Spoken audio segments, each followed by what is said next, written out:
Hello friends, welcome back to Janki coaching classes YouTube channel. तो friends, आज की video बहुत इंपॉर्टेंट होने वाली है क्योंकि हमारे बिहार के जो राज्यपाल हैं माननीय श्री राजेंद्र विश्वनाथ आर्लेकर जी, उनका एक संक्षिप्त इंटरव्यू जो है यानी कि साक्षात्कार जो है वो कल 21 तारीख के अखबार में प्रकाशित हुआ है। तो उन्होंने क्या कुछ मुख्य बातें कही है, उन सारी बातों को हम लोग पॉइंट वाइज पॉइंट जो है समझेंगे। और ख़ास करके उन्होंने उच्च शिक्षा और शिक्षा के क्षेत्र में क्या सुधार करने की बातें की, तो उसके बारे में भी जानेंगे। तो बिना कोई देरी किए आप इस वीडियो को लाइक कर दें, इसे अपने फ्रेंड्स के साथ शेयर भी करें, और अगर आप हमारे चैनल पर नए हैं तो इसे सब्सक्राइब भी कर लें। तो चलिए बिना कोई देरी किए हम लोग उस वीडियो को शुरू करते हैं।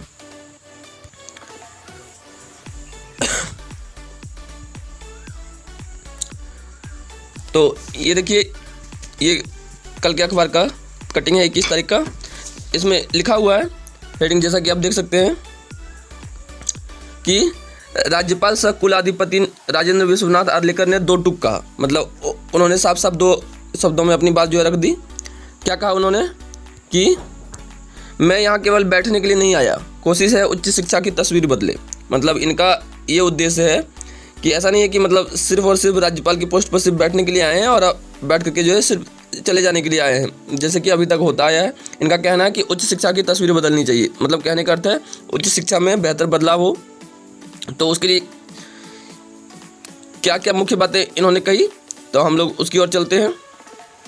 अब इनका एक कोटेशन है जो कि यहाँ पर दिया हुआ है, हम लोग इसे भी देख लेते हैं कि इन्होंने कहा है कि मेरी कोशिश है कि पहले बुनियादी चीज़ों को ठीक किया जाए, मसलन परीक्षा समय पर हो, समय पर रिजल्ट निकले।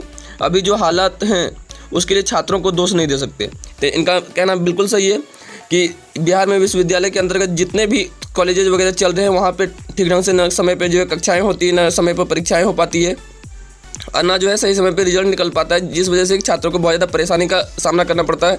इसके अलावा बहुत सारी ऐसी अनियमितताएँ हैं, जैसे कोई एंट्रेंस वगैरह से रिलेटेड है, या फिर कोई जो है हायर एजुकेशन के लिए अगर कुछ कॉलेज या यूनिवर्सिटी से अगर कुछ काम कराना चाहता है तो उसमें भी बहुत ज़्यादा विसंगतियाँ जो है देखने को मिलती है। तो इन सारी चीज़ों के ऊपर भी इन्होंने खासा जो है ध्यान देने की बात की।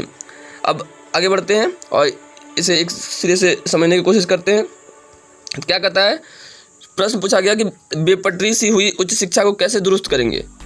तो इनका उत्तर है बिहार के विश्वविद्यालय शिक्षा और यहाँ के माहौल को नज़दीक से समझने का प्रयास कर रहा हूँ। बहुत सारे लोगों से मिला, इनमें पूर्व कुलपति, शिक्षाविद और सामाजिक पृष्ठभूमि के भी लोग हैं, उनसे फीडबैक मिला। यहाँ बहुत कुछ करने की आवश्यकता है। पहले के लोगों ने क्या किया यह नहीं देखना है मुझे, उच्च शिक्षा को कैसे पटरी पर ला सकूँ यह मैं देख रहा हूँ। मेरी कोशिश है कि पहले बुनियादी चीज़ों को ठीक किया जाए, मसलन परीक्षा समय पर हो, समय पर रिजल्ट निकले, कॉलेजों में हर स्तर पर कैलेंडर लागू हो। मैं मानता हूँ कि अभी जो हालत है उसके लिए छात्रों को दोष नहीं दे सकते। पढ़ाना, परीक्षा लेना व रिजल्ट देना यह काम विश्वविद्यालय का है, इसे ठीक करने में लगा हूँ। दूसरा जो प्रश्न पूछा गया इनसे, परीक्षाएं देरी होने से बड़ी तादाद में छात्र पलायन कर जाते हैं, इसे कैसे रोका जाएगा। परीक्षाएं समय पर होंगी तो सबको लगेगा कि कुछ हो रहा है, अभी ऐसा लग रहा है कि यहाँ कुछ नहीं है। छात्रों के पलायन करने की इस एटीट्यूड को बदलने की ज़रूरत है, इस दिशा में हम प्रयास कर रहे हैं। यह बहुत ज़रूरी है कि बिहार के विश्वविद्यालयों में पढ़ाई लिखाई का माहौल कायम हो, इससे बिहार के लोगों को क्यों नुकसान हो। यही नहीं, इसके चलते बिहार की छवि को लेकर भी सवाल खड़े होने लगते हैं, यह अच्छा नहीं लगता है। अगला प्रश्न है, कुछ दिनों पहले कई कुलपतियों की नियुक्ति हुई, कई फैसले विवादों में रहे, क्या आप इसका रिव्यू करेंगे। इन्होंने उत्तर दिया, एक बात साफ कर दूं कि मेरे पूर्ववर्ती ने क्या किया, केवल यह मुझे नहीं देखना, पर हाँ यह भी बता दूं कि जहां कहीं गलत हुआ होगा उसका रिव्यू करूंगा। यह कर भी रहा हूं, मैं किसी को दोष नहीं देता। कुछ गलतियां हो सकती है, कई चीज़ों को बदला भी गया है, सुधार करने की कोशिश कर रहा हूं। जेपी विश्वविद्यालय में कार्रवाई की गई, आनंद फानन में कोई काम करना मेरे स्वभाव में नहीं है। जो आवश्यक था तत्काल किया, बाकी चीज़ों का अध्ययन कर रहे हैं। ठीक लोगों को बिठाने की भी ज़रूरत है, मैं सिर्फ इसलिए नहीं आया हूं कि किसी को हटा देना है। अगला प्रश्न पूछा गया, राज्य के विश्वविद्यालय में 4 साल का स्नातक कोर्स और CBCS लागू किया जा रहा है, इसका क्या फ़ायदा होगा।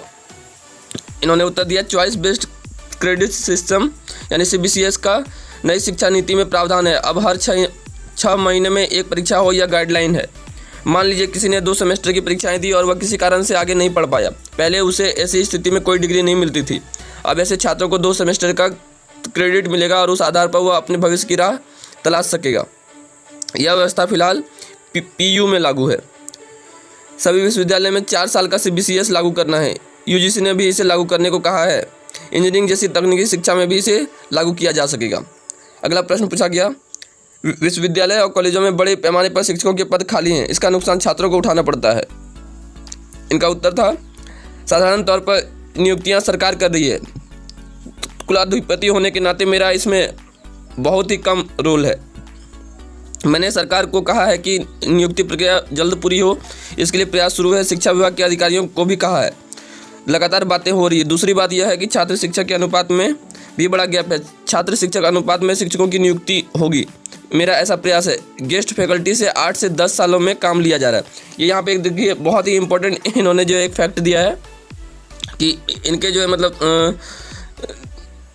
ध्यान में ये चीज़ आया है कि पिछले 8-10 सालों से यहाँ पे गेस्ट फैकल्टी से काम लिया जा रहा है। तो इन्होंने थोड़ा सा तंज कसते हुए भी कहा है कि भाई गेस्ट 2-4 महीने ही ठीक होते हैं, सालों गेस्ट रहे यह ठीक नहीं है। मतलब इन्होंने साफ साफ कह दिया कि गेस्ट फैकल्टी से आप जो है सालों साल काम नहीं ले सकते, 2-4-6 महीने जो है आप उनसे काम लो तो सही है, लेकिन यहाँ पे 8-10 सालों से आप गेस्ट फैकल्टी बना के रखे हैं जो कि सही नहीं है। आगे बढ़ते हैं। अगला प्रश्न पूछा गया, कई कॉलेजों में स्थायी प्राचार्य नहीं है, क्या यह बेहतरी की दिशा में बाधा नहीं है? इनका उत्तर है हाँ, यह सही है। एडहॉक वर्किंग यानी तदर्थवाद की कार्यशैली ज़्यादा समय तक नहीं चल सकता। शिक्षकों की नियुक्ति, प्राचार्यों की नियुक्ति स्थायी तौर पर हो, जो नहीं हो पा रहा है। मुझे भारी हैरानी हुई कि एक ऐसा विश्वविद्यालय है जिसके 26 कॉलेजों में सिर्फ 3 में ही स्थायी प्राचार्य हैं, बाकी में प्रभार वाले हैं। मतलब सोचने वाली बात है कि 26 कॉलेज ऐसा है एक विश्वविद्यालय का जिसमें कि 3 ही जो है जो प्रिंसिपल है वो लोग जो है परमानेंट हैं, बाकी सब जो है प्रभार वाले ही हैं। यह बहुत ही घातक है, इसे बदलने की ज़रूरत है। यह देख सुनकर मुझे अजीब लगा। ऐसी हालत में आप छात्रों को बेहतर भविष्य कैसे दे सकेंगे? हमारा काम उच्च शिक्षा की व्यवस्था को ठीक करना है, तो मुझे करना ही होगा, दूसरा कोई रास्ता नहीं। मैं यहाँ केवल बैठक करने और कुछ फाइलें करने के लिए नहीं हूँ। इस इंटरव्यू का जो शेष भाग है वो पेज नंबर 11 में छपा है और वो यहाँ पे हम लोग देख लेते हैं। प्रश्न है, आप JP विश्वविद्यालय की सीनेट की बैठक में गए। बिहार में यह पहला वाकया था जब कोई कुलाधिपति सीनेट की बैठक में शामिल हुआ। तो इनका उत्तर था, मैंने कोई अनोखा काम नहीं किया। यह नियम ही है कि सीनेट की बैठक में कुलाधिपति शामिल हों। यदि किसी कारणवश खुद शामिल नहीं रहे तो अपने प्रतिनिधि भेजें। हुआ यह कि लोगों ने अपवाद को ही नियम बना डाला। मैं सभी विश्वविद्यालय की सीनेट की बैठक में जाऊंगा। अब तक 4 विश्वविद्यालय में गया हूं। एक अभिभावक होने के नाते बैठक में जाता हूं तो शिक्षकों व कर्मचारियों की बातों को सुनता भी हूं। ऐसा करने से उनमें विश्वास जगता है। कुलाधिपति जाते हैं तो पूरे विश्वविद्यालय का माहौल बदल जाता है। अगला प्रश्न पूछा गया, यहाँ के अधिकतर विश्वविद्यालय में छात्र संघ के चुनाव नियमित नहीं हो रहे हैं, क्या आपको लगता है कैंपस में लोकतांत्रिक माहौल बनाने के लिए यह जरूरी है? इन्होंने उत्तर दिया, इसका अध्ययन कर रहा हूँ। किस कारण चुनाव नहीं हुए इसे देखा जा रहा है। अलग अलग विश्वविद्यालय के अलग अलग कारण हैं। चुनाव होना चाहिए, that is a democratic subject. यह कैंपस के लोकतंत्रीकरण का विषय है। अगला प्रश्न पूछा गया, राज्य सरकार से समन्वय को लेकर कोई परेशानी? तो इन्होंने उत्तर दिया कि राज्य सरकार ने अभी तक कोई इंटरफेयर यानी हस्तक्षेप नहीं किया है। मुख्यमंत्री ने भी कहा कि उच्च शिक्षा के क्षेत्र में आप बेहतर करने की कोशिश कर रहे हैं। उच्च शिक्षा को पटरी पर लाने के लिए मैं अकेला नहीं हूँ, राजभवन और सरकार दोनों मिलकर काम करेंगे और कर रहे हैं। राज्य सरकार और मुख्यमंत्री नीतीश जी मेरे प्रयासों के प्रति सकारात्मक हैं और हर प्रकार से सपोर्ट करने के प्रति संवेदनशील भी हैं। इनसे अंतिम प्रश्न पूछा गया, नियुक्तियों में कोर्ट कचहरी के चक्कर में काफ़ी देर हो जाती है, इसे कैसे दूर करेंगे? इन्होंने उत्तर दिया, हमारी कोशिश है कि हर चीज़ में पारदर्शिता हो। जब नियुक्तियां नियमित होंगी तो पारदर्शिता खुद ब खुद आ जाएगी। दिक्कत तब होती है जब आप निरंतरता में चीज़ों को नहीं करते हैं। अब नियुक्तियों को ही लें। अगर ये नियुक्तियां समयबद्ध तरीके से होती तो इतने तरह के पेज भी नहीं फंसते, इतने तरह के सवाल नहीं उठते। जब सभी परीक्षाएँ नियुक्तियाँ नियमित होने लगे तो सिस्टम में पारदर्शिता आ जाती है। तो मुख्य रूप से ये हमारे बिहार के जो राज्यपाल हैं श्री राजेंद्र विश्वनाथ आर्लेकर जी, उनसे जो है बातचीत का जो मुख्य अंश था इंटरव्यू के रूप में वो मैंने आपको बताया। तो इनका जो है इसे पढ़ने और इसे जो है समझने के बाद एक ही चीज़ अच्छे से जो है हम लोगों को जो फिलहाल जो देखने में आ रहा है और समझने में आ रहा है कि ये जो है शिक्षा को बेहतर करना चाहते हैं। तो अगर हमारे बिहार के राज्यपाल ऐसे हो जाएं जो कि इस तरीके से शिक्षा के बारे में सोचें और इस तरीके से स्टेप लेने के लिए अगर कटिबद्ध है और वो संकल्पित है, तो मैं आशा करता हूँ कि वो दिन दूर नहीं जब बिहार भी बाकी राज्यों की तरह ही शिक्षा में भी। दूसरा जो न्यूज़ है वो बीएड में एडमिशन के लिए जल्द शुरू हो जाएगी काउंसलिंग की प्रक्रिया। 30 जून तक नामांकन संबंधी सारी प्रक्रिया पूरी कर ली जाएगी, ऐसा कहा गया है। तो सीईटी बीएड का रिजल्ट जारी हो चुका है। उसके बाद जितने भी सफल अभ्यर्थी हैं उन लोगों का काउंसलिंग का प्रक्रिया जल्दी शुरू हो जाएगा, जिसमें कि उन लोगों को सीक्वेंस वाइज जो है अपना कॉलेज का प्रेफरेंस भरना है और जो भी फ़ी होगा वो फ़ी उनको पे करना होगा, जो कि आई थिंक हम लोगों ने पिछली बार जो है 3000 रुपये दे करके जो है सीट को बुक कराया था। तो ऐसा फ़ी उन लोगों को जो है देना है। एक बार जो है ये पूरा प्रक्रिया चालू हो जाएगा, फिर 1 जुलाई से नए सत्र की शुरुआत हो जाएगी। मतलब कहा गया है कि 1 जुलाई से नए सत्र की शुरुआत हो जाएगी, मतलब नए साल के लिए बीएड की जो है पढ़ाई वो शुरू हो जाएगी।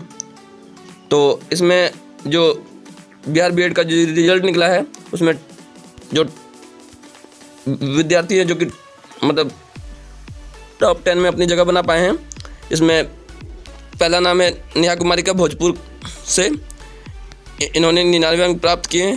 धीरज कुमार सीतामढ़ी 98, शुभम दत्ता अररिया 98, रवि कुमार समस्तीपुर 97, अभिषेक कुमार गया 97, कृपा शंकर हाजीपुर 97, कृष्ण कुमार करण समस्तीपुर 96, गुलशन कुमार मधेपुरा 96, प्रिंस कुमार सुपौल 96 और शिशिर कुमार गया 96।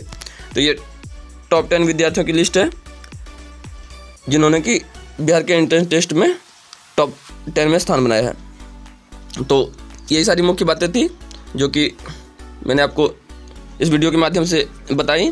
तो आई होप कि इस वीडियो से आपको हेल्प हुआ होगा और काफ़ी कुछ जो है नई जानकारी आपको प्राप्त हुई होगी। तो इस वीडियो को लाइक आप पहले ही कर चुके हैं और इसे आप शेयर भी कर चुके होंगे, ऐसी मुझे उम्मीद है। अगर अभी तक भी आपने मेरे चैनल को सब्सक्राइब नहीं किया तो चैनल को सब्सक्राइब कर लें। तो मिलेंगे अगली वीडियो में, तब तक के लिए अपना ख्याल रखिए। Thank you.